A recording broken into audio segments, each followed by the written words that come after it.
Hello, everyone. Good afternoon. My name is Abigail Golden Vasquez, and I'm the Executive Director of the Aspen Institute Latinos in Society program. And it is my distinct pleasure to welcome you here today for this report launch and program, Unleashing Latino-Owned Business Potential. Before we proceed, I do have some exciting breaking news to share about the Aspen Institute. Many of you may have heard that Walter Isaacson, who's been our leader and champion CEO and president for 14 years, has decided to step down. And we have announced today that Daniel Porterfield, who's the president of Franklin and Marshall College, will be the new president and CEO of the Aspen Institute starting on June 1st. So we are very excited for a new era of the Aspen Institute, though we will miss Walter greatly. So, with Latinos skewing relatively young and well on track to become a third of the population by 2060, Latinos will be influencing the trajectory of the nation well into the future.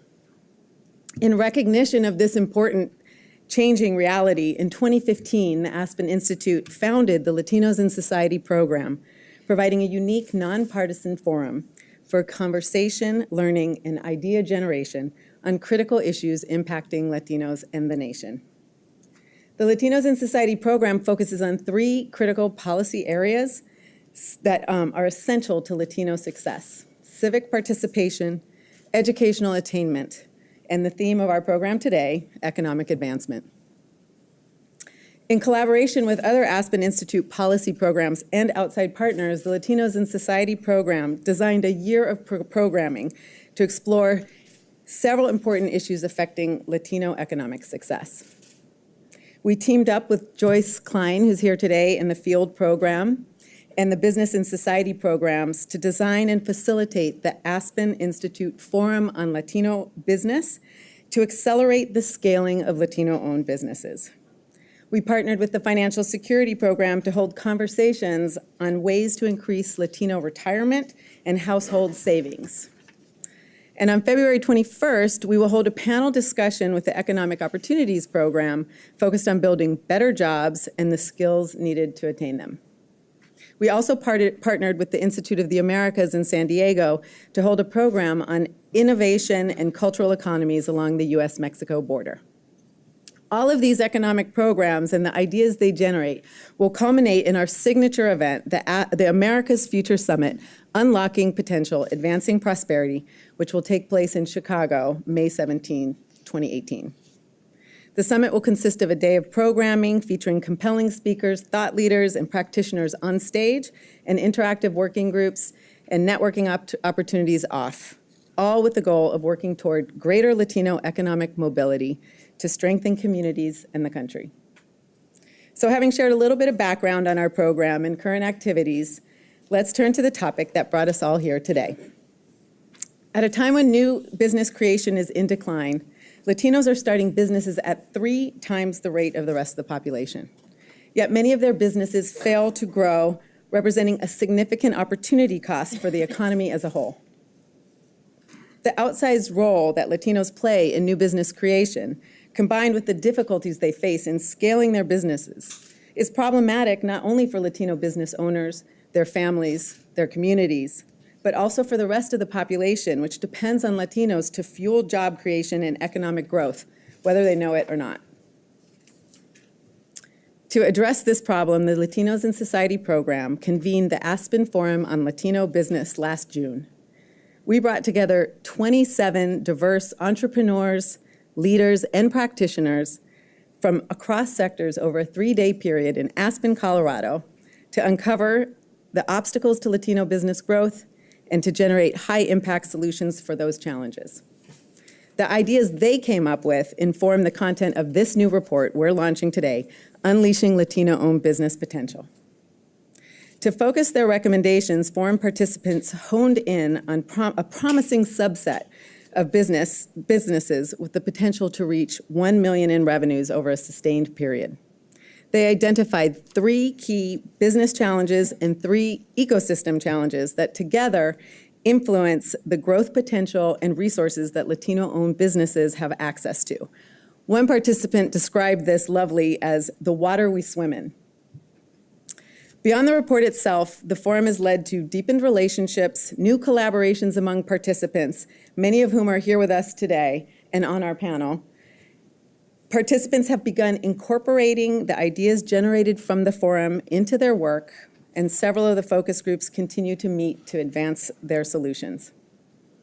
By shedding light on the environments in which Latino businesses operate, identifying areas for further research and policy engagement, and sharing solutions different stakeholders could implement, we hope that this report will catalyze action to improve pathways to scaling for a group of business owners with the capacity and interest in doing so. We also hope that by bringing this conversation to a wider audience, we will begin to increase awareness of the dynamics that foster or limit Latino business growth, encourage more holistic approaches to removing unnecessary burdens on Latino businesses, and bring about greater awareness of what's at stake for all Americans if Latinos remain unable to contribute to the full extent of their capacity. So now, before proceeding to the next portion of our program, I'd like to acknowledge the visionary supporters that make the Latinos in Society program possible.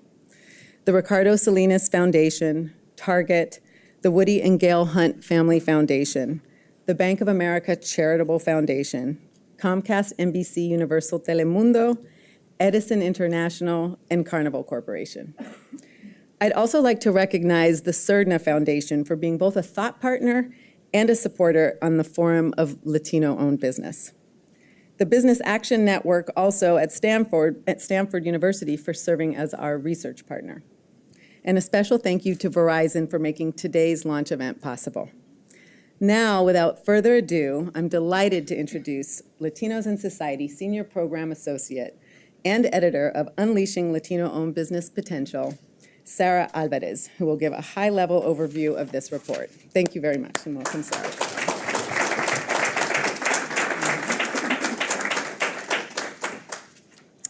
Thanks, Abigail. As Abigail mentioned, I'm Sarah Alvarez, and I compiled and edited this report, which means I had the great pleasure and also challenge of weaving together the perspectives of 27 outspoken experts into what I believe is an insightful take on the challenges and solutions to scaling Latino-owned business, in particular the ones entering the growth stage. For the purposes of this report and my presentation here, the threshold used to indicate that a firm has scaled is generating revenue of $1 million or more, as Abigail alluded to a second ago.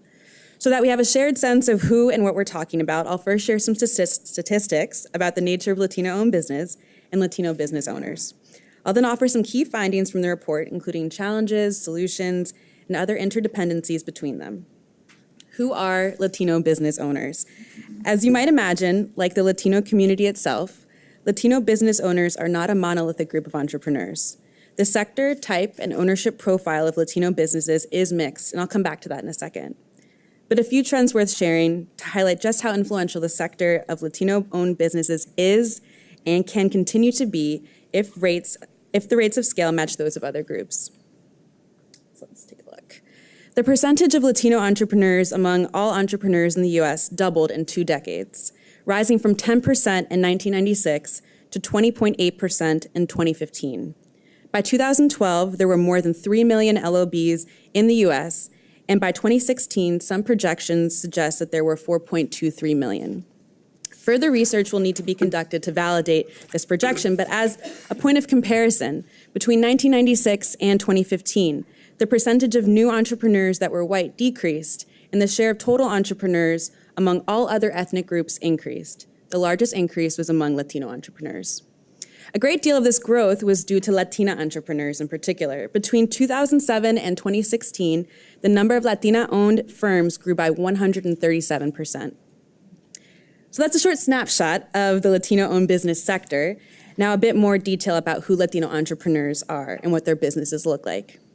According to the latest U.S. Census Bureau survey of business owners, about a third of Latino business owners have an associate degree or higher level of education.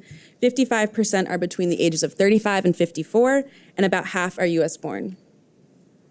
And we learned from our partners at the Stanford Latino Entrepreneurship Initiative that based on their research, LOBs are especially prevalent in Florida, Texas, New York, and California, somewhat unsurprisingly. And more than 2/3 are in industries other than construction, manufacturing, leisure, and hospitality.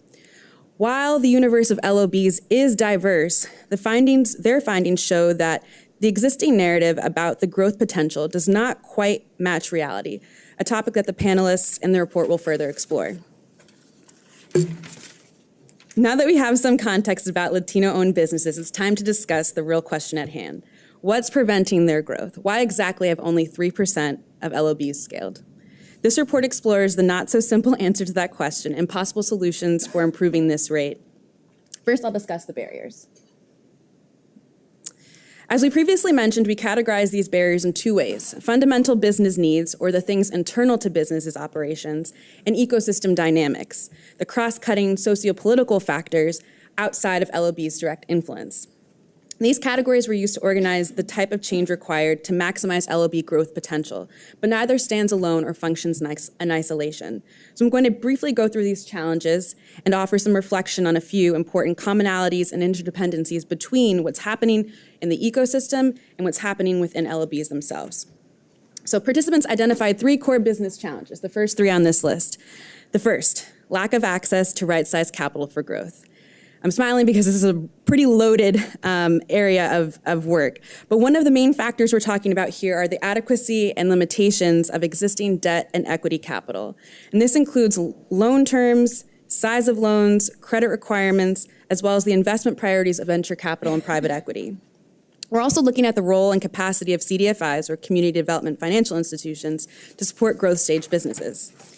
As it relates to procurement, what is meant is that access to and ability to capitalize on procurement opportunities for LOBs is stunted. This issue is twofold.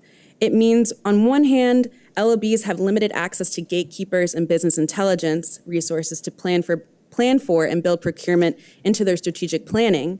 It also means that there's limited knowledge among decision makers, perhaps the result of ecosystem failures, about the value, performance, and track record of LOBs. So for both capital and procurement, we're looking at a combination of ecosystem failures, which again, I'll get to in a second, and also the inherent obstacles that insufficient capital and contracting opportunities present. And to the third key business challenge identified by the group, business and education training. The group identified limited availability of and access to quality and culturally competent training opportunities, specifically the kind of opportunities that prepare businesses for growth, and that also provides skills and relevant know-how related to their specific sector. So this is what's happening within LOBs that's limiting their growth, but of course these challenges are not the full picture. That's where the ecosystem comes into play. Among the many dynamics the group identified, here are the macro-level challenges complicating the environment within which LOBs operate. First, we discuss power and influence. Despite the size of the Latino population in the US, that's 58 million, constituting 18% of the US population, high levels of entrepreneurship and improvements in educational achievements, Latinos still face significant wealth and power deficits. These deficits inhibit Latino business owners from changing or influencing the systems and policies that affect them, including the ways stakeholders and decision makers understand the nature and value of their businesses. These deficits also mean lower levels of wealth, both personal and network, to leverage during the startup and growth phases of their business. Latino business owners and their businesses also face the consequences of negative narratives and biases about LOBs, including perceptions about preparedness, risk, sophistication, and capacity. These adversely affect decision makers and other key stakeholders, for example, investors and lenders' ability to see the potential of growth stage and growth-ready Latino-owned businesses. Underpinning both of these gaps are inadequate access to networks, coaching and mentorship opportunities that help to open doors and facilitate the relationships necessary for improving understanding among individuals in positions that affect both capital and procurement opportunities. So that was an abbreviated or somewhat abbreviated rendition of the major challenges limiting LOB growth. Now here's my plug for reading the full report. Within the introduction of each of the sections, there's a full discussion about the causes and consequences of these obstacles. And I encourage you to read that so you can have a better, more complete understanding. That said, I do think it's worth mentioning here a little bit of interplay between the business and ecosystem dynamics. So looking at the major barriers in capital and procurement, for example, we see that exclusionary networks, opaque systems, and limited social capital diminish business owners' ability to access the opportunities, gatekeepers, and decision makers necessary to pursue capital and gain knowledge about procurement opportunities. And yet we also see that narrative and negative biases prevent the same gatekeepers, including lenders and clients, from seeing the capacity, sophistication, and potential of many growth-ready businesses looking to scale. As you can see, the barriers are complex and cross-cutting, but there's good news. The forum participants came up with numerous innovative solutions, approaches, practices, and policy recommendations to address these barriers. So let's go through some of those. To address barriers that LOBs face related to capital, the group identified opportunities to scale the CDFI sector and also utilize a fund-to-funds mechanism for directing capital to different types of funds that invest in businesses owned by Latinos and other diverse entrepreneurs. Perhaps most interesting was a proposed effort to reduce the cost of capital by evaluating the use of alternative data, which the group anticipated could lower transaction costs and also better reflect the creditworthiness of prospective LOBs who may be excluded by traditional measures of credit. These solutions aim to make more of the correct size capital available to LOBs when they need it and also shift the capital landscape to more accurately reflect the needs and preparedness of LOBs. Much like the gaps in access to capital, barriers to accessing procurement opportunities can be diminished by developing new ways of connecting LOBs with gatekeepers. The group proposed an online platform that allows LOBs to share their performance data, including endorsements from clients with prospective procurement officers. Another part of creating this connectivity for LOBs is facilitating owners access to business intelligence that helps them navigate the contracting landscape. Business intelligence services are often cost prohibitive for LOBs, so sponsoring group licensing through member-based organizations could be hugely helpful. And finally, education. To address the education and training gaps, the group honed in on the need for additional information about the training landscape, including developing an understanding of the quality, appropriateness, and accessibility of existing training and education opportunities for different sectors and stages of business growth. The solutions I just mentioned, of course, I didn't skip ahead. Okay. Well, the solutions I just mentioned are, of course, impacted by the ecosystem within which LOBs operate. And so taking steps to improve ecosystem dynamics is really, really important. The group recommended a range of ideas, including studying and mapping levers to establish a Latino-owned business agenda, to creating playbooks for enhancing network utilization. Many of these solutions were devised with the aim of building influence and creating opportunities to access the resources and supports that LOBs need in order to scale. Getting this done is no easy task, but making changes to the ecosystem will require intentional efforts to change stakeholders' perceptions of LOBs so that in addition to building critical relationships, LOBs will be more accurately understood by a variety of stakeholders affecting their growth trajectory. So, in conclusion, it is our hope that this overview of the major challenges and solutions for business needs and the ecosystem will enrich your understanding and also offer contextual footing for the panel discussion you're about to hear. We believe that simultaneously addressing the barriers, gaps, and deficits in the areas previously mentioned is necessary for increasing the growth trajectory of LOBs. And as the panel will, I'm sure, further drive home, increasing the growth trajectory of LOBs and their ability to scale is a critical step for Latino economic advancement as well as the country's economic future. So, without further ado, the panel, and I'll introduce Monica Lozano.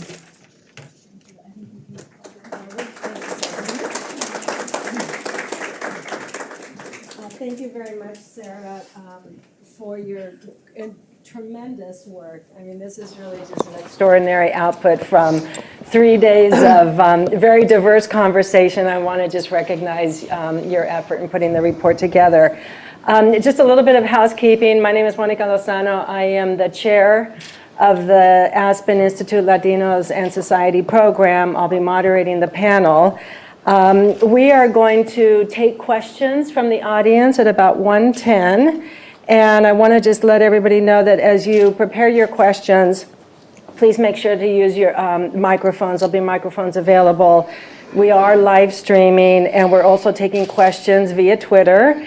So if anybody wants to pose a question using social media, it's at Latinos Advance.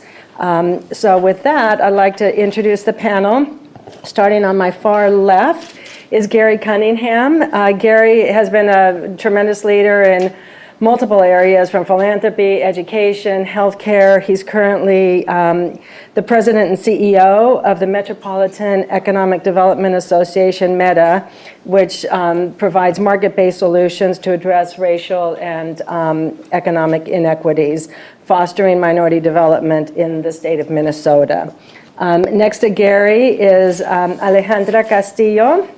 Alejandra has over 2 decades of experience in the federal government, business, law, management. She has currently, most recently, been named Chief Executive Officer of the YWCA USA and leads the organization at the national level.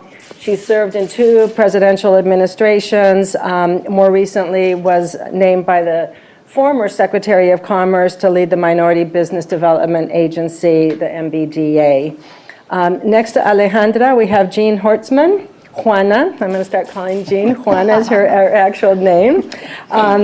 Jean is the CEO of Interise. She's been the CEO since 2006. They partner with government, anchor institutions, business associations, building the capacity of established small businesses in lower income communities to grow revenue, create new jobs, and create stronger communities as a result of that. And next to me is Hector Barreto, who many of you in the room know. Hector is the chairman of the Latino Coalition, one of the largest and most effective Latino business advocacy organizations in the country. He himself is a very successful business entrepreneur. He served for 5 years as the administrator of the Small Business Administration, the SBA, under President George Bush. So our panel, and thank you all for being here, and for your tremendous contributions, not just today as panelists, but the contributions that you made as we gathered in Aspen over 3 days to talk about scaling Latino-owned businesses. And Hector, I wanted to start with you because the report actually surfaced a data point that I was not aware of, and it comes out of some work that's being done at Stanford. And it talks about this almost $1.4 trillion opportunity gap. That if Latino-owned businesses in the United States were operating at comparable levels of performance, they would actually contribute close to $1.4 trillion into the U.S. economy. So we talk a lot about how important it is for Latino businesses to be seen as contributors to the mainstream economy. Put that number in context and help us understand the potential that is left if we don't unlock Latino-owned business scale and sustainability. Absolutely. Thank you very much, Monica, and thank you for convening us and all the great work the Aspen Institute is doing. That number jumped off the page for me when I read it. 1.4 trillion. You know, when I was at SBA, we used to study the numbers. We knew that Latino businesses were one of the fastest growing segments of small business. Now is the fastest growing segment, and those days we used to try to approximate what the revenues were, much less than those 1.4 trillion. In fact, nowadays we think that those 4 million Hispanic companies that we have are generating about $700 billion. So if you could add another 1.4 trillion, that's not only going to impact those small businesses, but it impacts the overall society, the overall economy. One of the things that we believed is that the numbers of Hispanic businesses that we have could double every 5 years if they had access to the right tools and the environment. And I thought the report did a very good job of connecting those dots and putting a spotlight on what some of those really important factors are. But the stakes are high, and this is critically important, not just to the Latino community, but to the future of this country. We have always believed that Latinos are a major part of the solution. Sometimes we get bogged down in what's not working, but what is working is Latino entrepreneurship, and this opportunity is huge. Thank you. Hector, Alejandra, you coming out of the Department of Commerce, spent a lot of time looking at the new economy and where is growth opportunities by sector. And I remember talking with you about technology, advanced manufacturing, advanced healthcare. And yet when you look at where Latino businesses are concentrated, yes, they do participate, but not at the same level. Overrepresented perhaps in professional services, hospitality, the construction industry. How do we move from where we operate by sector and ensure that we can meet these growth projections by transitioning into high growth business sectors? So, Monica, I think that just to take a moment of privilege, the 27 leaders that were gathered in Aspen really, we were all in many ways friends, but we all struggled and debated and challenged each other. I see Lisa Menso and Javier Sade and Melissa Bradley. These are the tough questions about how do you move from, for example, what my father had, which was a grocery store in the Bronx, to being someone who's on the value chain that is providing technology platforms or that is looking at advanced manufacturing. And I guess the challenge, as we will talk later on, rests not only in terms of capital, but also access to those procurement opportunities, as well as policies. What are the national policies that are helping unleash opportunities for Latino-owned businesses to be able to finance those machines that will be required to do advanced manufacturing and go into the procurement opportunities, for example, a Boeing that's moving from the traditional manufacturing to a 3D manufacturing? How do we also look at policies from a broader perspective with regards to procurement? If you want to look at, if you want to export, one of the better ways to do it is to go into the global supply chain of a company. If you want to grow procurement opportunities within the federal government, as Hector well knows, the federal government has a 23% goal to make sure that all procurement in the federal government are led to small businesses. We still haven't figured that out because we also are lacking that business intelligence that Sarah was pointing out in the study. But I'm hopeful. I'm hopeful because this type of report highlights those challenges, and it also highlights the areas and the windows of opportunities. However, let us not be fooled. This window is fast closing, and we can be left out because the transitional component of the economy is moving very fast. It's changing very fast. Technology and innovation are the core, and we are not necessarily in that ecosystem yet. So we're going to get into details around precisely some of the issues that you brought up around procurement. And I know, Jean, your group worked on the business training and education piece. But just to set the stage here, enormous contribution. We need to move into sectors of high growth. We identified businesses of $1 million or more as businesses that are sustainable, that can provide the kind of economic reach that we've been talking about, and yet only 3% of all Latino businesses operate at that level. Why $1 million? Is it so critical? And what is it that, from your perspective, we can do to ensure that we get more companies to reach that threshold? So there are different stages in the business life cycle, and there are different challenges along the way.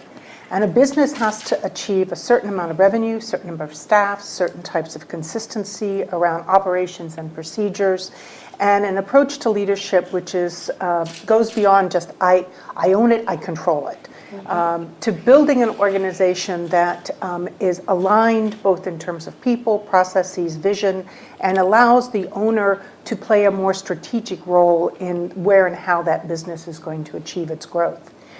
It's at that point that when you have those pieces in place, that you can successfully secure contracts and we call it contract competent, capital ready. That you need to be both, and you need capacity building that's going to get you there, that's going to integrate from the beginning, building those two competencies into where the business is going. Our businesses, 13% of our 6,000 businesses are Latino-owned. The average size when they start with us is about 1.6 mil, and they come with 7 to 14 employees. They perform as well or outperform the cohort as a whole in accessing loans, procuring contracts, and they actually outperform in job creation. They're more readily focused on job creation. Some of that is because of the industry sectors that they're in.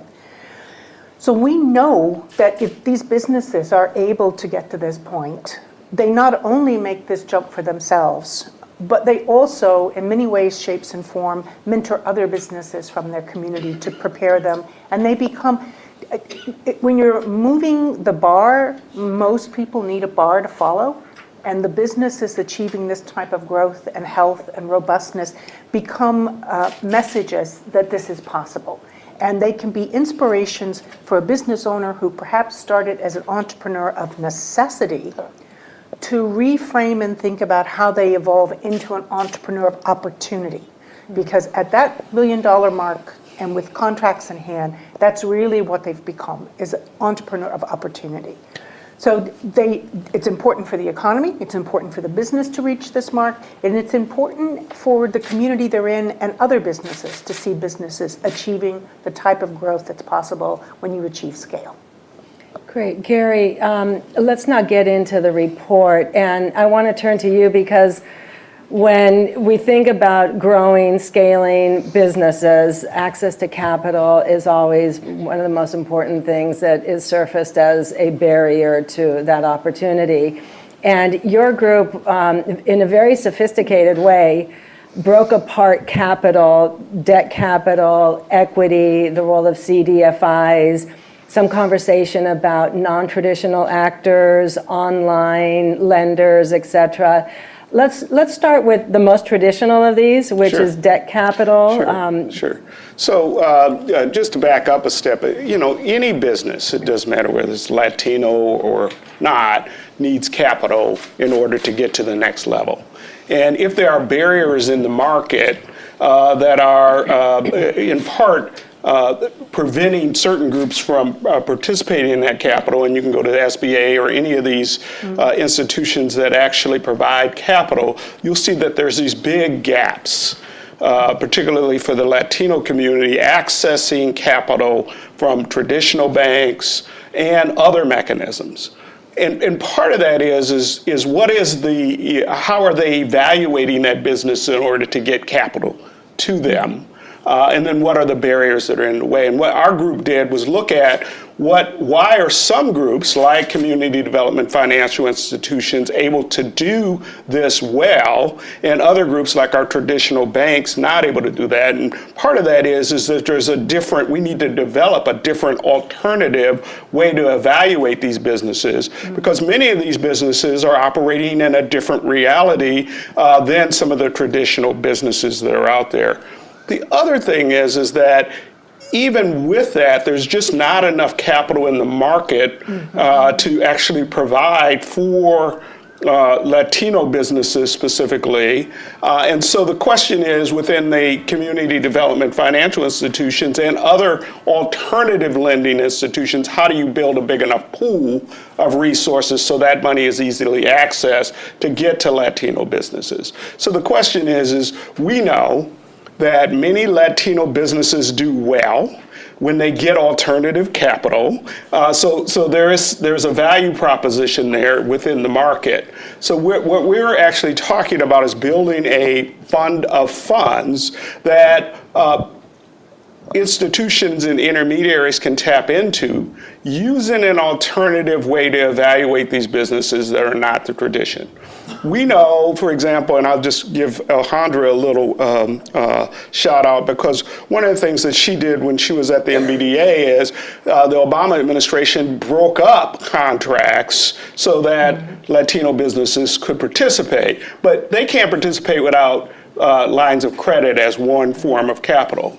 So we were able to, Meda was able to work with and get one of the largest Latino women-owned businesses in the country to get a contract. But the only way we were able to do that is we were able to give them a line of credit so that they could actually do business. Or otherwise, you can't even get into the game unless you have access to that capital. So let me ask a question. If this is about developing an alternative system that would evaluate whether a business is credit ready, is that already in the marketplace? Is it demonstrating success, and is it now being utilized by the more traditional lenders? Because what you don't want is to create two systems where you have a traditional lending facility coming out of banks, et cetera, that isn't necessarily also moving towards the adoption of what you're now identifying. Yeah. So that's why CDFIs were created. CDFIs are actually a bridge to get to traditional lending, but it actually provides the wherewithal, the evaluation, if you will, and then the capital in order to build those businesses, and providing technical assistance, which is critical for those businesses to get to the next level. So yes, the system's there, it's just not at scale. Right. Meaning we actually need to build the system at scale. We need, Ben Heck did an article for Social Innovation Review a few months ago that basically talked about we need to create $1 trillion fund for businesses of color in order to get them to the level that we need in order to address the issues of the disparities that we have in this country around employment, income, et cetera.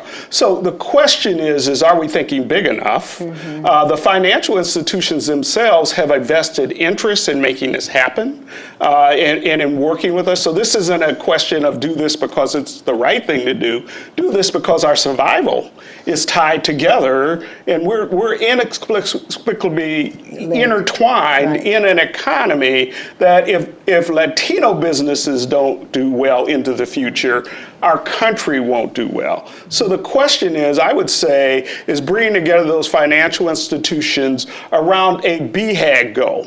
The BHAG goal could be, how do we increase Latino-owned business lending by 250% over the next 3 years? If we think in that way, then we can think about the structures and the systems financially that we need to build out in order to do that. Part of that has to be the CDFI networks that have been built in order to do that. And I think that it's already been demonstrated that we can do this. If I can jump in, Gary, you were mentioning, in an age of data, right, we have so much data right now.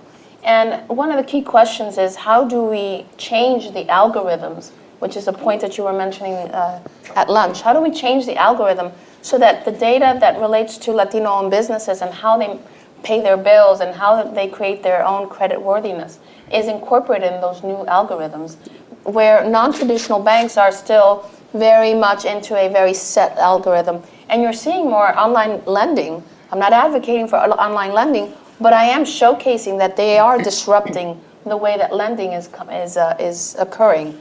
And in the future, we're going to see more of that, unless the traditional banks are being more responsive to the demographic change and the demographic needs.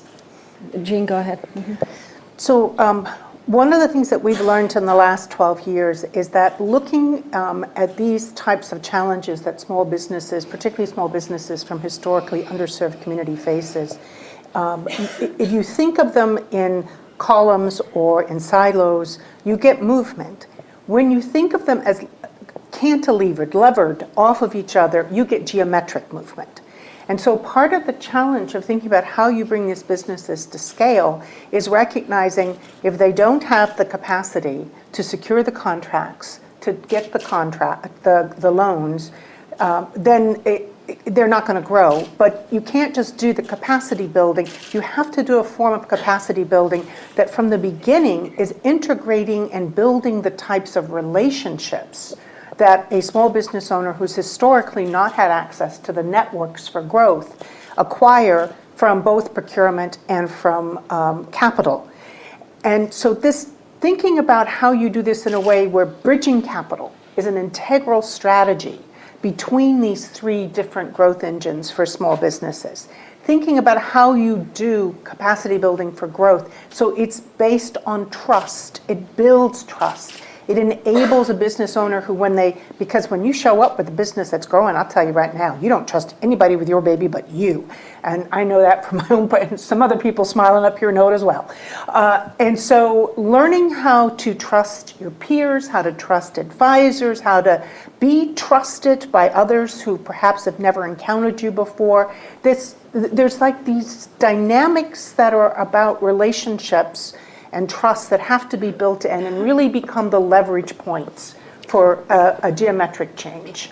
Hector, did you want to make a comment? Because I wanted to ask about the role of venture capital. Yeah, that's where I was gonna go, yeah. On the equity side, we've been talking about debt and some of the new innovations, but venture capital operates with a whole different set of criteria, and they are investing in a management team. They want to see results over a period of time. They're looking for cash flow and EBITDA, and so if we're not there, how do we ever crack where the real, I think, opportunity is from a funding point of view? And one of the things that we've talked about is that this is actually an ecosystem unto itself that is not very diverse, and that we do not participate in the networks of private equity, venture capital. So talk a little bit about how we can break into that opportunity arena. Yeah, and if I could, I think so there's different structures of capital, and if you're really going to grow your business, that debt makes sense at some point, lines of credit, et cetera. But if you're really going to grow your business, you're going to get to the next level, you really have to have some equity investment. This is patient capital in your business that actually helps your business to grow. And in doing that, you're giving up part ownership of that business as a part of that. So there's some barriers to figure out there. We've created, and I want to say that that the Opportunity Finance Network is also working on different types of tools to really look at how do we make these long-term patient capital investments so that we can actually accelerate this business growth, have higher expectations of the growth curve of those businesses. Meda's done that. There's several other institutions, but again, we're not scaling this to scale. And what I think should happen is that there is a lot of interest in impact investing right now, as an example. Many foundations and many institutions, we could actually put together a group of both high wealth net worth individuals in the Latino community, along with venture capitalists, to actually create equity products that are actually investing in the businesses and growing. So people in the community can actually give back, and the institutions through CRA, Community Reinvestment Act, and other instruments can actually start saying, we actually are going to make these long-term critical investments in these businesses. If we don't get there, and we're only working on the debt side, the Latino businesses will never get to scale. And so the question is how do we do that? There's answers in the reports that actually, we're giving you sound bites of up here, but there's actually a lot of work that's been done and a lot more work that needs to be done. But there are instruments that are out here that are working for Latino businesses. We need to employ them more broadly. Hector, I wanted to turn to you because, we have the fundamental business challenges, and then we also have the ecosystem question.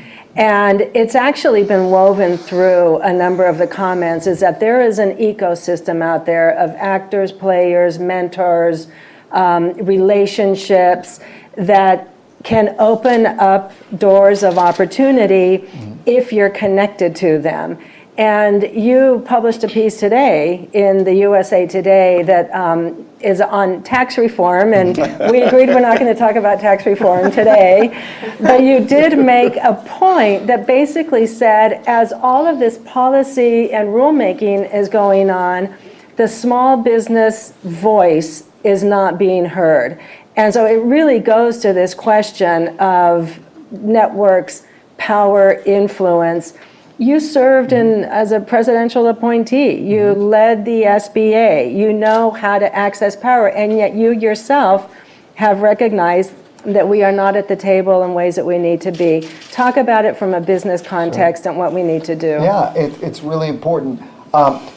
Small businesses, there's an old saying, is that it's not what you make, it's what you get to keep. So when this whole conversation was happening, we know that small businesses pay higher rates because most of them are pass-throughs. And yet, when they're talking about this, and just talking about it in a general sense, about what tax reform means to different sectors, everybody has their representative at the table. Industry has their representatives there, corporations, they have their lobbyists. Where's the lobbyist for small business? Who's speaking up for small business? Now, the truth of the matter is that small businesses are busy running their business. They're minding their own business, so to speak. But when big decisions that affect small business are out there, we need to be engaged, and it needs to be consistent, because there's, almost any issue that you can talk about is going to affect small business in some shape, way, or form. And having that environment so that not only that we start these businesses, but they grow over the long term is really important. So whether you're talking about tax reform, or whether you're talking about regulatory reform, or whether you're talking about healthcare reform, or whether you're talking about trade, name an issue.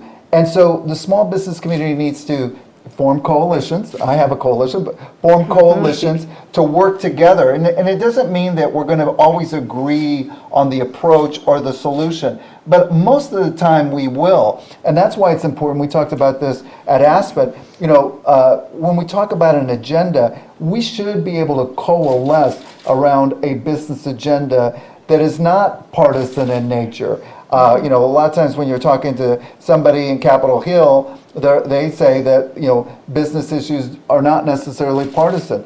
But we've got to be at that table. What's that old saying in Washington D.C.? You're either at the table or on the menu. We're on the menu too much. We need to be more at the table. Alejandra, one of the recommendations as it relates to power, narrative, influence, is to better educate our elected officials, Latino elected officials, so that they carry forward a business agenda that focuses on job creation, economic opportunity, economic development. You've worked in Washington for a long time. What are some of the challenges to moving us away from an agenda that rightfully focused on things like education and healthcare and immigration, but gets us focused on business development as a real driver of opportunity? That's a very complex and even could get me into trouble, but I'm a New Yorker, so I'll speak very boldly. It's fascinating when you go into congressional offices and talk about business. It's like a deer in the headlight type of, and then you always get that comment. Well, send me a briefing paper or send me some information, and it's stunning because we have members of Congress who have been up there for many, many years, and this is a community vitality issue. Small businesses are the ones, and we hear the rhetoric, but it is truly a big economic issue for communities throughout the country. And I want to emphasize, at the Commerce Department, we're also the Census Bureau, And Ron Brownstein had a piece that he was writing on the next America, and he called it the browning and the graying of America. There are small businesses now where they have no succession plan, and Latinos could stand ready to acquire those businesses. But because of the structural challenges in terms of capital and other access, it becomes very hard. And these businesses then die. That is an economic implication for this country that is going to have dire, dire challenges. But our elected officials are not well versed on business, nor are they well versed on science and technology. And we need to make sure that we marry the two, because that is where the future of, that's where the future lies. So in addition to Hector having a voice on the Hill, it's also being very aggressive in terms of educating staffers, educating the members, walking them through where are the opportunities for growth. And from a political perspective, it's in their best interest. It's in their best interest because they can deliver something to their communities that is real, tangible, and is going to have a long-lasting implication. But we still need to go on to Capitol Hill and state capitals as well. So this is another opportunity gap because Latino businesses don't achieve scale. A business owner isn't going to have the time to do the networking with their peers, to educate themselves, and to be able to acquire the space and time to speak for themselves so we can have voices of small business unless their business reaches a certain scale. Yep. And that's about 1.5 to 2 mil. Is pretty much, if you're not there, you're still buried in operations, although you're less buried. So getting businesses to this point, and as you're getting them to this point, to be educating them about how they use their voice, to be giving opportunities. We regularly have our business owners say thank you to the public funders for the programs that they're in. It's not lobbying, but it's the beginning of communicating with an elected official. Periodically, I go up on the Hill and have a nice sit down and talk about small business, the same. And one of the things that I think contributes to it is America has a learning disability. Big knows how to work with big in the US. Big government, big corporations, big ed, big med.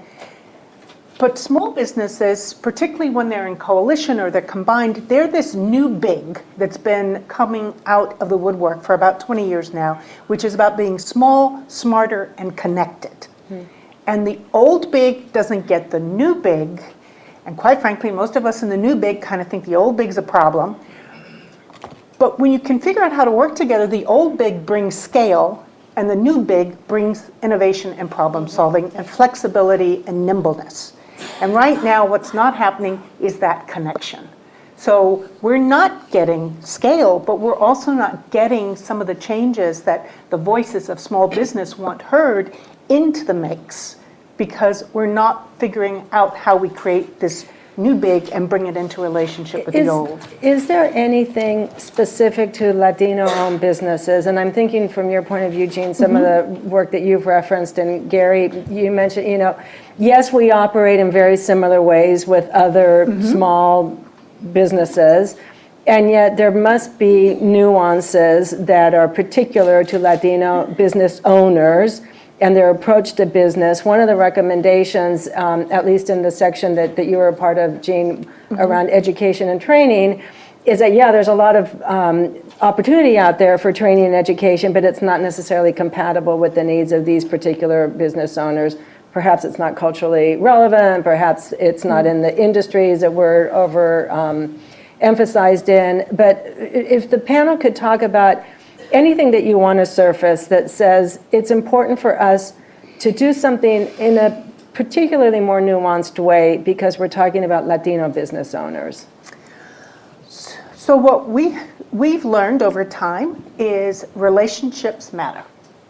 And that one of the things our Latino business owners, our African American business owners, our Asian, our Native American business owners, the non-Caucasian business owners share is a value on building trusted long-term relationships within which they can change and evolve.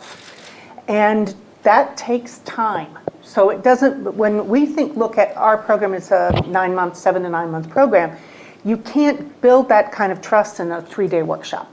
You can't build that kind of trust and reliance on each other, meeting for 48 hours every 6 weeks. It's just like building a relationship with anybody. You do it by seeing each other on a regular basis and sharing and learning and laughing and eating and the whole bit. So that understanding that cultural need to learn, to acquire knowledge, to acquire know-how, but to do it within a set of trusted relationships is the piece that we see over and over again, is kind of the secret sauce that a lot of things that are designed to just move knowledge fail to address.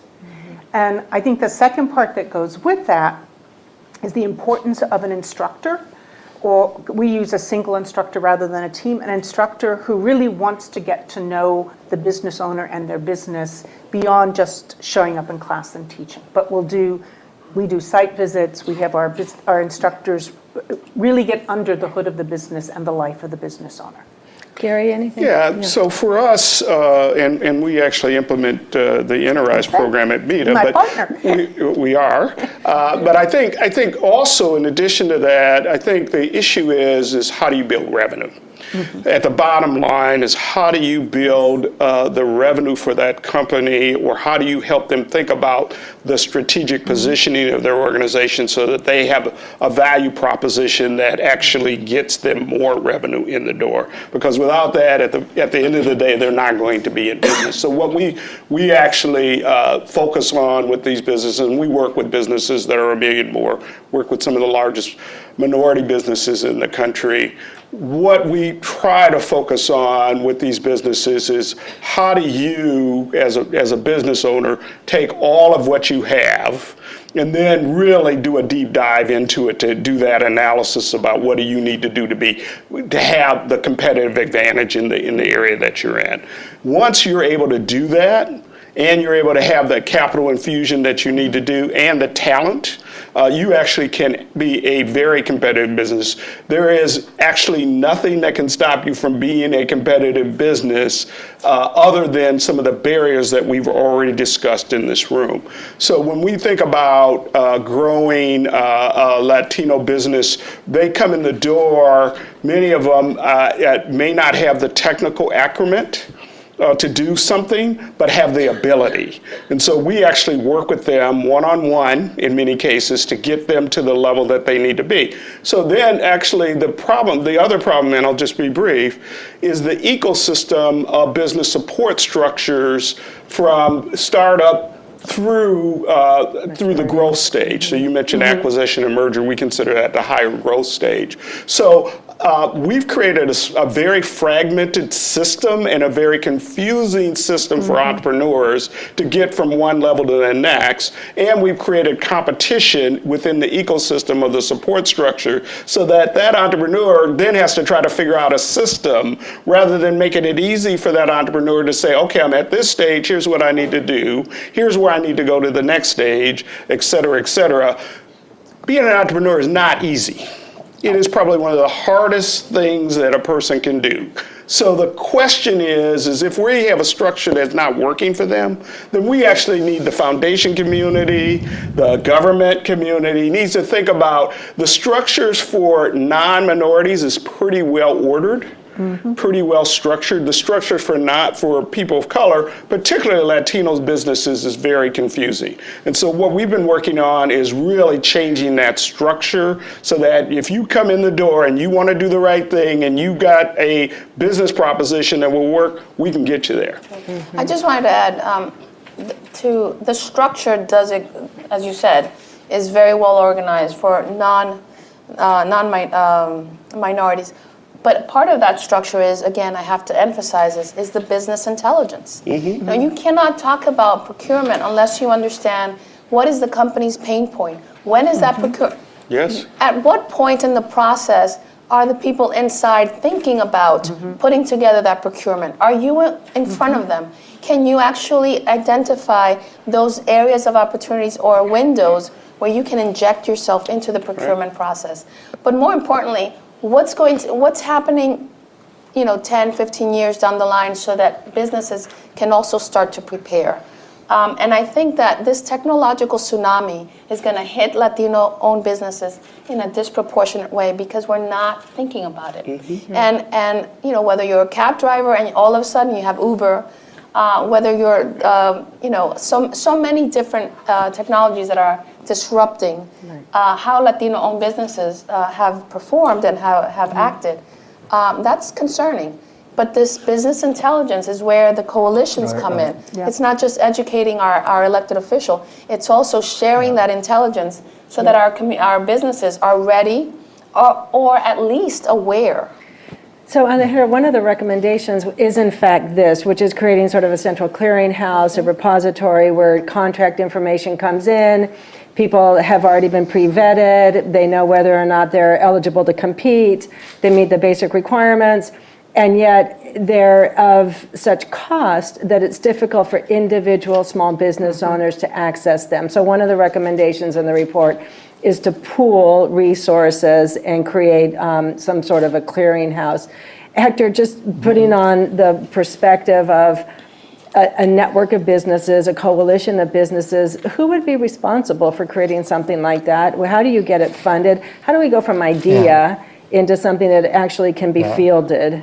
Yeah, it's a great question. And, a lot of what we've been talking about, and this is obvious, but, all small businesses are not alike. They don't all want the same things. Right. And that's why I think one of the great takeaways from the report is if you focus on those businesses that want to scale, those businesses that are close to $1 million in revenue or want to get to $1 million as quickly as possible, that to me is the low-hanging fruit. Right? Now, with regards to procurement, I spent a lot of time on this when I was at the SBA, and everybody wants a multi-million-dollar contract from the federal government. I mean, raise your hand if you want a multi-million-dollar contract from the federal government. But you have to align expectations. And one of the things that these small businesses used to complain about, they say, you guys always talk about how important we are to the economy, but why is it so insulting to go after a government contract?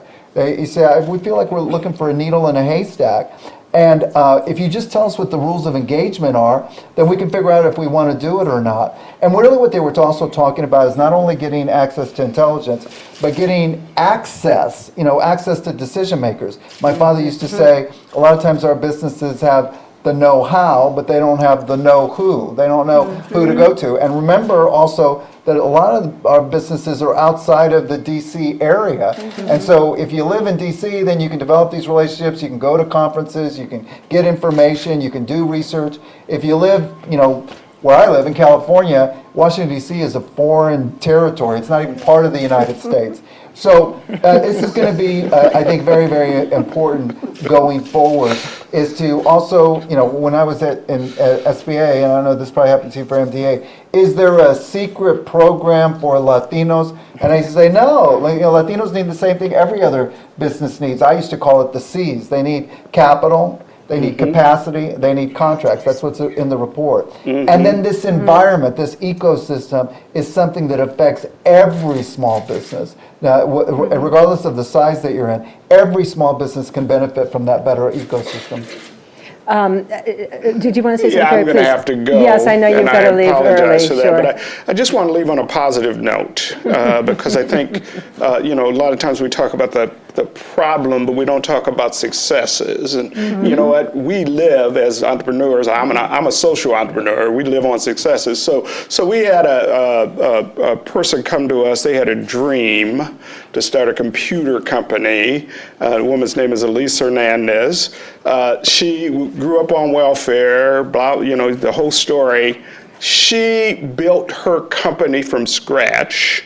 She ended up getting one of the largest contracts in the history of this country, Latino woman, because she did what was necessary along the way to build her company. She got support when she needed it. She had a plan. She had support from people like Alejandra at MBDA that actually could walk her through the process. Part of this is, yes, there are definitely barriers. The report points those out, but we can actually build the machine. We can actually build what's necessary. We can build this fund to fund. We can build the equity component, but we have to have folks like Elise that actually have the passion, the drive, and the ability to get there. And there are hundreds of thousands of individuals that we actually have the power to bring together to create the power that you're talking about. And I'm glad you're doing what you're doing. It's just so powerful at the Chamber.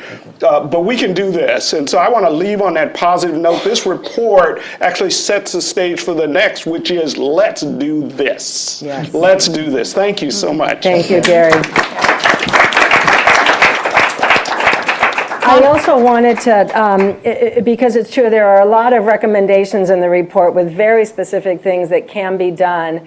And it requires an ecosystem. It's one of the things that we will be talking about. But there's also a sheet in the report called stakeholder engagement. And it talks about the role that all of the different stakeholder groups have. Because if you want to put together a fund of funds, if you want to create a technology-based data system, if we want to map the networks that we need to participate, all of those ideas and recommendations do require resources, and they require stakeholder engagement from lots of different components of society. But Alejandra, you wanted to make a comment. Just to echo what was just said, these models are already being germinated. They're planted. And I'm reminded of Melissa Bradley's Project 500 here in the District of Columbia. She's doing it. It's happening. Now we Describe what that is. So Project 500 has taken business owners, primarily minority business owners in the District of Columbia, and through a series of education, hands-on programming, scaling them, helping them to scale, identifying where are the opportunities, the points of opportunities. And it has been very successful, particularly in the District of Columbia. Replicating that and scaling that is the type of effort that I think this project has really underscored. Jean, you've got some great examples of piloted success. Talk to us about a few of them and what the components were. So Interise, we partner with agencies across the country. We're a multi-sector network of partners. And a couple of examples, I was just in New York last night at Columbia University, where we have a partnership with the University of Columbia and Harlem Commonwealth Council. And together what they have done is begin to build a pool of local minority and women-owned businesses that can do business with Columbia, particularly as it does the Manhattanville expansion. So they are using our program around capacity building. Integrated into and around the curriculum are one-on-one relationships with different procurement contract holders all over the university and the medical school that in one way or the other connect to that business, and introductions through the financial partner, which is Citi, to different ways in which you can access capital. There were 25 businesses last night, more than 50% were Latino or Latina-owned. That's great. So that's one example with an anchor institution. Another type of partnership we have is with the Chamber of Commerce in Greenville, South Carolina. And they have a Minority Business Accelerator program that is a fusion between the model at Cincinnati's Chamber and our Streetwise MBA, and that does the same, but they break the businesses into two tiers. So their business is not yet ready for contracting, and there's businesses ready or on the edge of contractability.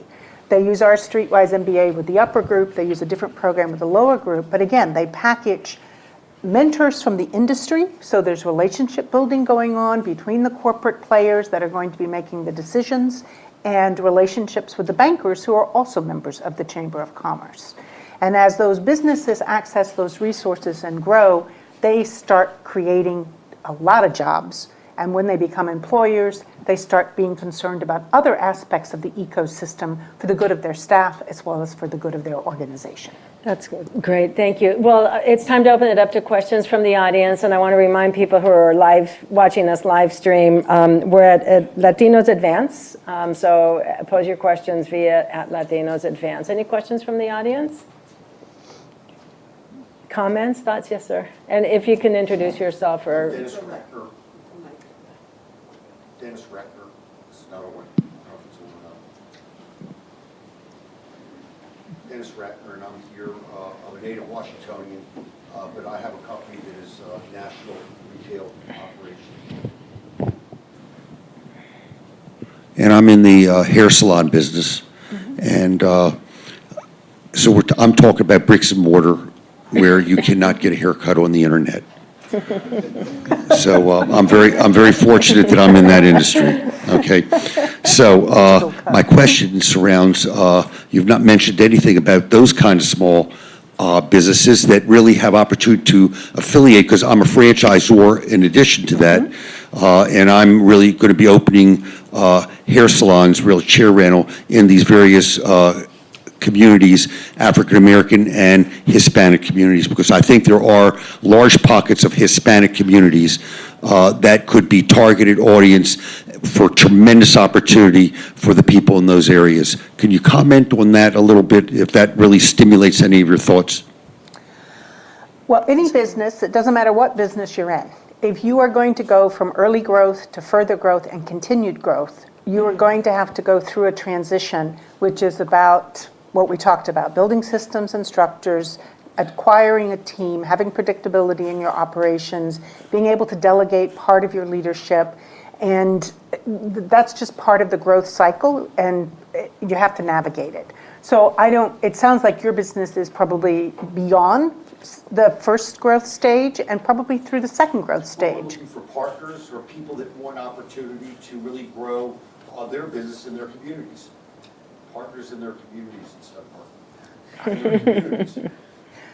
So I'm not clear. You're saying you're looking for other businesses that want to We're partner? looking for people that want to really get into business. Like a and grow their franchise business. model. franchise. It's a franchise I model. would recommend, out of New York, there is the, I think it's called the Dominican Association of Hair Salon. And I'll give you the name of it.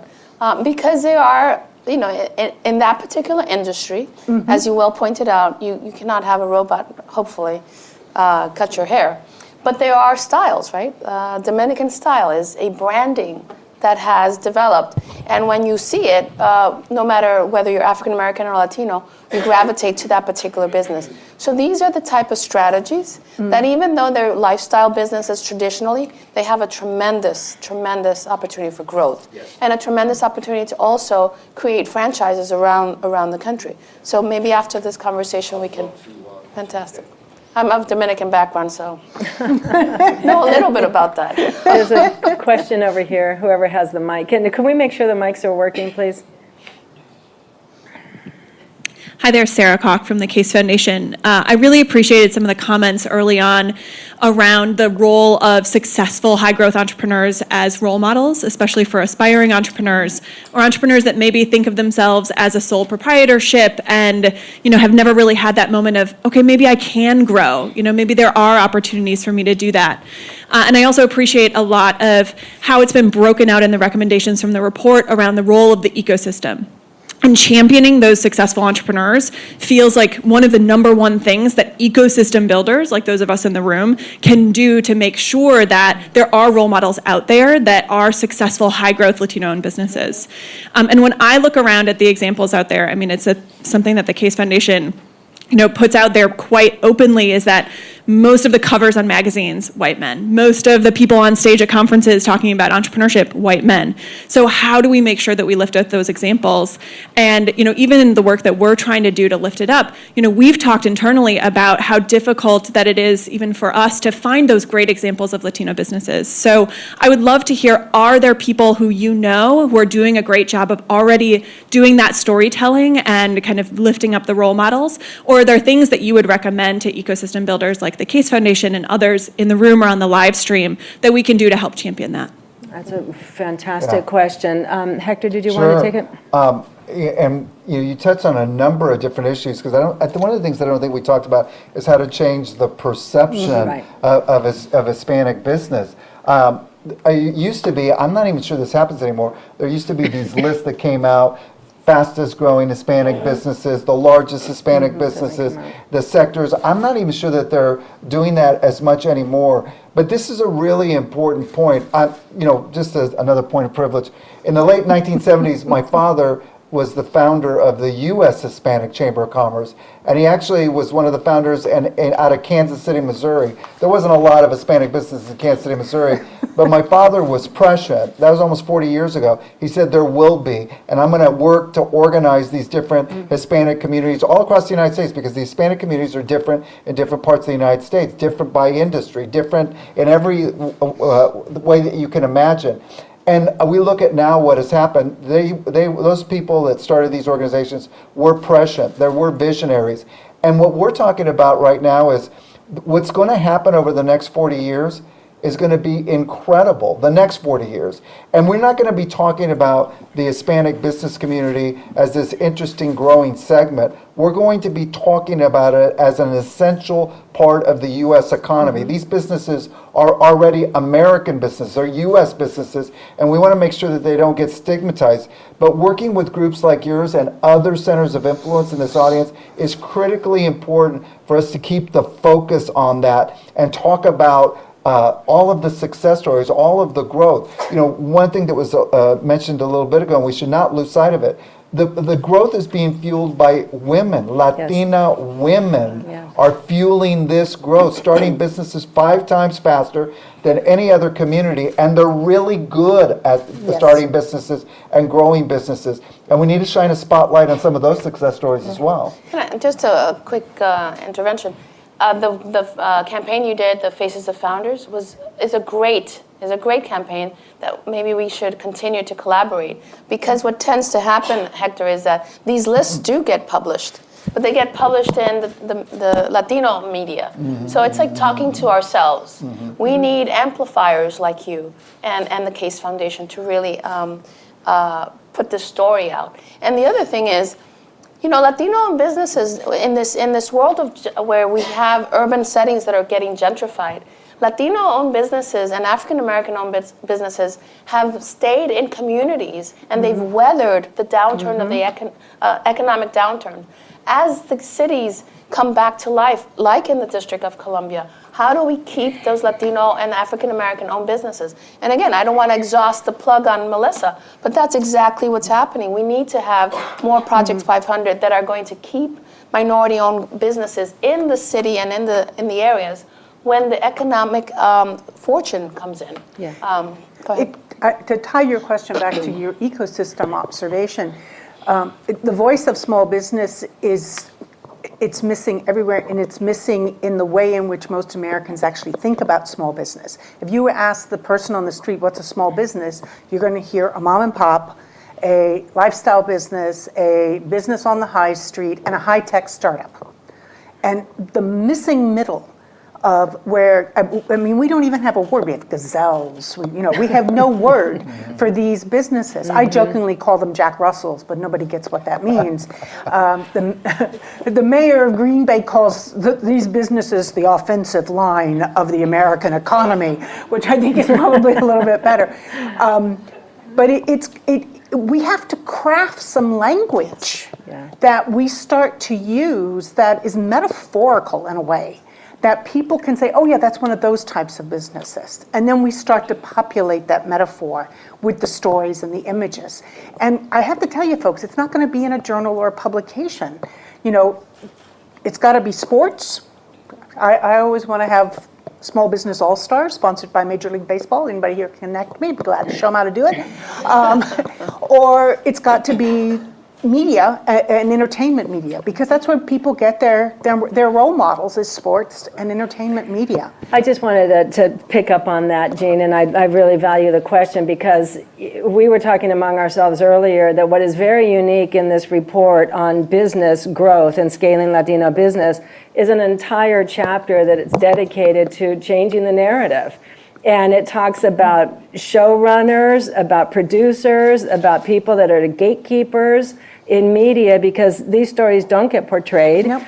We don't have the role models. People don't look to somebody and say, wow, I aspire to do that. And if they can do it, I can do it. And to your point, Alejandra, I do think Hispanic-oriented Latino Spanish language media has actually been quite good at this. And has provided those kinds of role models. But we need to get onto Bloomberg, and we need to be on the Maria Bartolomeo show, and we need to be talking to others outside of our networks, so that we in fact do become the kind of representation of what's capable in this community from an economic point of view. And to also own our creativity and our innovation. True. That's true. I would argue that Latinos almost created the gig economy.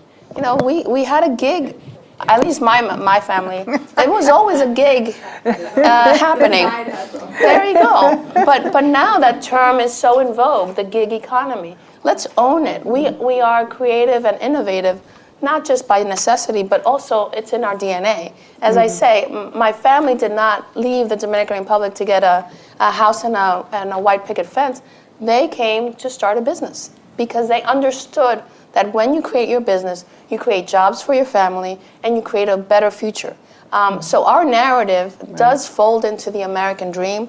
It just, the way we get there is through entrepreneurship. Absolutely. Very well said. There's a point over here, and then we'll take questions back there. So I just wanted to go back to the point around what's unique about Latino. Can you identify yourself? Melissa Bradley. Yeah. I had the privilege to be in Aspen. It felt like prison sometimes, but it was fun. But I do think it's important as we use this word people of color. I do think that I walked away very privileged to be there as an African American, but to recognize that there are distinct differences for Latino business owners, and those should not be lost. One is language, the presumption when someone hears an accent and what that means. The second thing is diversity. I learned from Alejandra and all of our friends that just like Black people, there's even greater diversity amongst Latinos in terms of country and in terms of culture and in terms of identity. And that's significant because oftentimes in the media, they are portrayed as all Latinos are the same, and therefore we're going to treat them all the same. And the final thing I would say, it's somewhat policy related, but somewhat language. I know I have my own reactions. It is not mine to own, but the way we have, Black culture has become pop culture, but we are not doing the same for Latino. So when I hear Latino X, it drives me crazy because I think that we're trying to figure out how to homogenize what is actually the core of why Latino businesses are successful, which is their roots, their culture, their origin, their family history. Latino businesses have a much greater trajectory and sense of ownership around family business than African Americans do. So I just wanted to put that out there because I think it's important that we acknowledge the new majority is comprised of people who are basically non-straight white men, but non-Caucasians in particular, but that we cannot just put them all in one basket to solve this problem because there are nuances when you access a financial institution. We have Marla here from LEDC. There are nuances that we don't want to lose in the fact that, yes, all businesses and small businesses have the same problem, but there are unique challenges that we need to be very thoughtful about and very mindful about. And finally, as Timothy Bates and Alicia Robb said, the bottom line of why there's no access to capital for particularly minority business is race. There's just straight up racism in the system. And certainly in this day and age of all the things that are happening in our current leadership, that's an issue. And we also cannot lose that. And I think we have to be mindful as we craft solutions that we're in a larger meta ecosystem that is actually supporting, if not promoting, racism at its core. Thanks, Melissa. And Melissa was one of the participants at the deep dive, and great contributions. Thank you. There's 2 points, 2 hands back here. 3. A bunch over there, too. Thank you. Thank you. I'm Isabel Arujo from American University, and I'm also from Chicago. And in Chicago, the Pilsen Little Village economic corridor is second to the Magnificent Mile, our downtown commercial corridor, in terms of business revenue. And also, in addition to that those communities have sent incredible aid relief to Mexico, Puerto Rico, and just in general, there's a great exchange of products and as well as revenue internationally in these corridors. So my question is, do you think that Latino businesses and just immigrant communities in general have are, I guess, burdened with a double responsibility to their immediate community as well as family members and, I guess, economies abroad and things like that? And is that something that our Latino businesses can capitalize in terms of growth? Yeah, that's a great question. And certainly the whole connection between countries of origin, participating in the export and trade sectors, et cetera. Alejandra, you want to take that? I just wanted to, my father was a business owner, and absolutely, I saw the burden of the family back in the DR and what was happening there.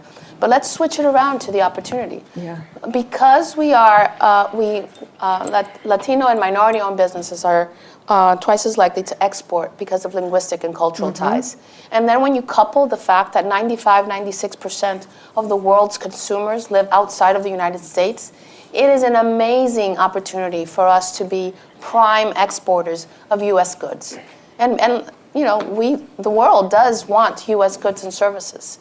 So let's capitalize on that opportunity, in addition to the fact that, yes, we have a tie. We can't negate it. We should definitely leverage it, not just in terms of capital and business opportunity, but also as diplomats. And we all know that in these times we need interlocutors with the rest of the world. So Latino have a unique position, not just of privilege and responsibility, but also of leading this country into a different relationship. We have less than 5 minutes and at least 2 more questions, so let's take those, and maybe Jean or Hector, you can take these. Just, I guess, a brief comment. David Greer, I work at Merrill Lynch Bank of America. Before I worked there, I worked at United Technologies Corporation. And companies like UTC, you know, Ford Motor Company, the larger companies, you know, they are looking to do business with minority-owned companies, women-owned companies, and organizations, and they have, you know, mandates from the shareholders. The companies that do contracts with the federal government are incentivized to do business with minority-owned business. And there's organizations like the National Minority Supplier Development Council, Women's Business Enterprise National Council, create, you know, conferences, national level, regional level, to bring these corporations together with small business. So I think, you know, the key is them making the contacts, relationships to say, I have access to a potential customer, and they can take that back to the Bank of Americas, the PNCs, the JP Morgans, to get the contracts, to get the equity flows. So I guess just a question would be, how do you see your efforts to get these small companies more in contact with those potential businesses that they want to be a supplier to? Hector, go ahead. I'll just real quickly. This is a big opportunity, and it's a perennial commitment that we have to make. You know, the proverbial answer oftentimes when you go to a procurement officer, whether it be in the private or public sector, is, we would love to work with more companies in your community. We just don't know any, or we just, we can't find them, or they're not ready. They're not ready. Yep. And so that's a role that we can continue to play, especially at the federal level. Because remember, after a certain while, that business that got that federal contract is no longer considered a small business. So you got to keep filling the pipeline in. But it's 2 different conversations that you're having with public and private sector. Because government has those mandates, corporations don't oftentimes. Okay, one last point, and then Jean will come to you just as we wrap up. Thank you. Hello, my name is Cristian Ramos. You can call me Christian Ramos. I want to ask that you pardon my British accent. I was born in Honduras. I was brought undocumented by my parents out of desperation. I was 12. Don't worry if there's an ICE agent here. My documents are in line. I have my green card, and I will be soon becoming a naturalized citizen in March of next year. Welcome. Thank you. So I wanna speak as if you're hearing the migrant community. I was raised in Georgia, in a town called Gainesville, and it's known for poultry. And there has been a lot of persecution in that town. ICE agents have, created riots all over the place. Businesses have to shut down, they close. But one of the things that in the minority community is vivid is that minorities, immigrants will do whatever they have to do, get whatever they need to do, connect and knock as many doors as they need to. And I am a prime example of that. First generation college student here sitting. I might be the only non-US born citizen in this place. One of the things that I notice currently is that when we talk about entrepreneurship, we forget about innovation. And right now I'm currently working, putting ideas together with other fellow immigrants. We're creating a platform online. It's right now we're marketing it as Shark Tank Online, without you having to have a product, which is the caveat that a lot of people who have great ideas, they feel as if they need to have a product or service established before investors or people with the capital can approach them or they can approach them. So my question is, when it comes to innovation, and I think, Ms. Castillo, you are making a great point, and I wish more people would be talking about that online electronic wave. And I think that we can get our community ready by giving them a surfboard. There's a tsunami coming that if we don't get ready, it's gonna take our community by surprise. I also say this, that if they don't give us a seat at the table, let's come up with our own table. Let's be innovative. Why not come up with an idea incubator platform where we can connect people with resources? So what is your take on that? It's that part of the entrepreneurship mindset? Are we looking to get people with ideas, but they don't have the resources, and they might have an accent like I do? What is your take on that? Is there anything in place? Yeah. What can we do about that? Thank you. So I'm going to go back one question, let you answer this one. The example about procurement with corporations. Right now, corporate procurement is very much transaction-based. I have a contract, I need a contractor. That doesn't build a pool of businesses that have the capacity to do business with lots of corporations. And there's an existing model. The woman who runs it is Gloria Castillo. Is your cousin of yours? No. She's in Chicago. It's Chicago United, and they actually have a membership of corporations and minority-owned businesses, and they have a plan whereby a corporation works with 5 of their contractors over 5 years and basically develops a plan to build those businesses so they have the capacity to do business with all the other corporations. And that shift away from, I need someone to take a contract, to I'm part of a learning community of minority business owners and corporations figuring this out together, is where we have to go. As long as it's transactional, it's just going to keep hitting all the barriers, the mental models, which are all code words for race, until we are in a relationship and working together to solve this together. We're not going to see each other as assets. We're going to see each other as other. And that's part of the challenge. So we've come to the end of this panel, and I really want to recognize the panelists and everybody who's in the audience who was part of the deep dive that formulated the recommendations. I think this last question is actually a perfect way for us to end, because we are part of an innovation economy, and the world is changing rapidly, and we need to participate in what will be the growth sector, the innovations of tomorrow, and we have clearly all of the capabilities to do it. It's really building the ecosystem. I think it was Gary before he left. He said there are challenges, but there are also real promising practices.